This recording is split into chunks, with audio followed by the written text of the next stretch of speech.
You're standing in line. Your phone is dead. 10 seconds pass. 20. Your mind starts to itch, like something under your skin is asking to be let out. You call this boredom, but the real answer is far stranger. Boredom isn't a glitch in your brain. It might be one of the most sophisticated tools your brain has ever built. Think about that for a second. An emotion that feels like nothing. An emotion that feels like the absence of feeling. And yet, it might be doing more work than almost anything else going on in your head right now. Here's what boredom actually is, stripped of the discomfort. It's a signal. A very old, very precise signal. It tells you that what you're doing right now is not worth your attention anymore. Not because it's bad, because it's not enough. Your brain is built to constantly ask one question. Is this the best use of you? And when the answer is no, boredom is the alarm that goes off. In 2014, psychologist Timothy Wilson ran an experiment that became instantly famous for a very uncomfortable reason. He put people alone in a room with nothing to do. No phone, no book, just their thoughts. Then he gave them one more option. A button that delivered a mild electric shock. Just to see what would happen. Would you press it? Most people said they wouldn't. Most people were wrong. A significant number of participants chose to shock themselves rather than sit quietly with their own minds. Some did it more than once. Wilson's conclusion was blunt. Many people would rather feel pain than feel bored. Sit with that for a moment. What does it say about boredom that people would choose a shock over it? To understand why, you have to go back. Not decades, hundreds of thousands of years. Your ancestors did not have entertainment the way you understand it. No screens, no stories on demand, no music at the tap of a finger. What they had instead was enormous stretches of unstructured time. Walking, waiting, watching the horizon for movement. And in that emptiness, something had to happen. Because a mind that simply switched off during downtime would have been a liability. A predator doesn't wait for you to be paying attention. A resource doesn't announce itself. Survival required a brain that stayed active even when there was nothing obvious to do. So evolution built restlessness into you. Boredom in its earliest form was not punishment. It was propulsion. It pushed your ancestors to explore, to wander a little further than the group, to try a new route, a new path, a new tool. The itch of nothing to do became the reason humans didn't stay in one place, doing one thing forever. This is where the story gets stranger, because boredom didn't just push people outward, it pushed them inward too. Psychologist John Eastwood, who has spent much of his career studying boredom at York University, describes it as a state where you want to be engaged in something, but you can't seem to connect with anything around you. Notice what that means. Boredom isn't the absence of desire, it's desire with nowhere to land. Your brain isn't shutting down. It's straining, reaching, searching for something worth locking onto.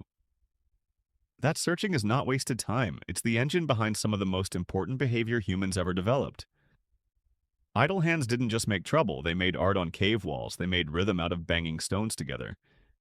They made stories, passed around a fire, about where the herd went last season and where it might go next. Here's the twist most people never expect. Boredom might be one of the reasons humans became creative in the first place. Researcher Sandy Mann at the University of Central Lancashire ran a series of studies asking people to do intentionally dull tasks before a creativity test. Copying numbers from a phone book. Reading uneventful text aloud. Then she compared their performance to people who skipped the boring task entirely.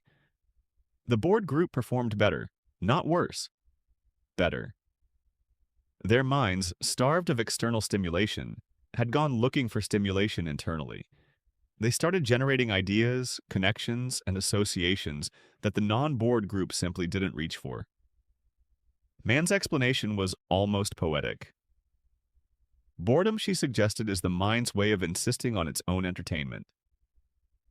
Think about what that means for your ancestors. Long walks with nothing to look at but grass and sky. Long nights with nothing to do but stare at a fire. These weren't empty hours. They may have been the exact conditions under which the human imagination first stretched its legs. So why does boredom feel so unbearable now, if it once built imagination and drove exploration? Because the world changed faster than your brain did. For most of human history, boredom had nowhere fast to go. There was no button to press, no feed to scroll, no 15-second video waiting to fill the gap the moment it opened. Boredom used to sit with you until you did something about it yourself. Now it barely gets to exist. The second that itch appears, a screen answers it. Not with actual value most of the time, but with just enough stimulation to quiet the alarm. And every time you do that, you interrupt the exact process boredom was designed to trigger. The wandering, the searching, the small, quiet leap toward a new idea. This is the modern mirror of that ancient signal. Your brain still asks the same question it always has. Is this the best use of you? But instead of walking further or watching longer or letting a thought stretch out to its natural end, you reach for a device that answers before the question is even finished forming. It's worth asking what you actually lose in that trade. Wilson's participants who shocked themselves weren't unusual people. They were ordinary minds reacting the way most minds do when faced with unfilled time and no plan for what to do with it. If left alone with your thoughts feels unbearable to you, it isn't a personal flaw. It's an old system reacting to a new environment it was never built for. But here's the part worth remembering. The next time boredom shows up uninvited, it is not empty. It is not useless. It is not a problem to be solved the instant it appears. It's a nudge from a very old part of your brain, one that has been refining itself for hundreds of thousands of years, quietly telling you that something better is waiting, if you're willing to sit still long enough to find it. Maybe the walk your ancestors took, the one with nothing to see but open land, wasn't dead time at all. Maybe it was the space where the next idea was born. Maybe every cave painting, every rhythm, every story told around a fire started the same way your next idea might. With nothing to do, and a mind that refused to stay empty. So the next time your phone is dead and 10 seconds start to feel like 10 minutes, consider not reaching for something to fill it. Consider staying in it just a little longer than feels comfortable. Because the real answer isn't that boredom is a problem your brain has yet to fix. It might be the most advanced thing your brain has ever learned how to do.